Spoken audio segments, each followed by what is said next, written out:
এখন আমাদের চা খাওয়া হচ্ছে। জামাই মানুষ আগে চা পেয়ে গেছে, দেখাই।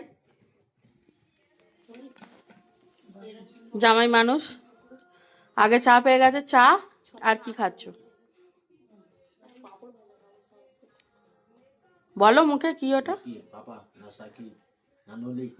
ওই যাও একটা কিছু হবে।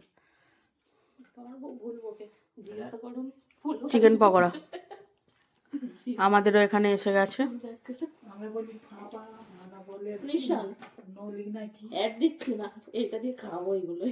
কিষান টমেটো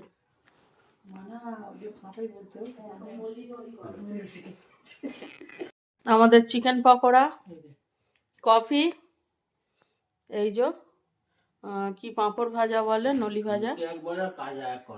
আর আমার মা বসে আছে কফি খাবে বলে রেডি হয়ে। আমার মা চায়ের নেশা, দিনে 2 বার চাই। এটাকে নেশা বলে না মা? বাবা আজকে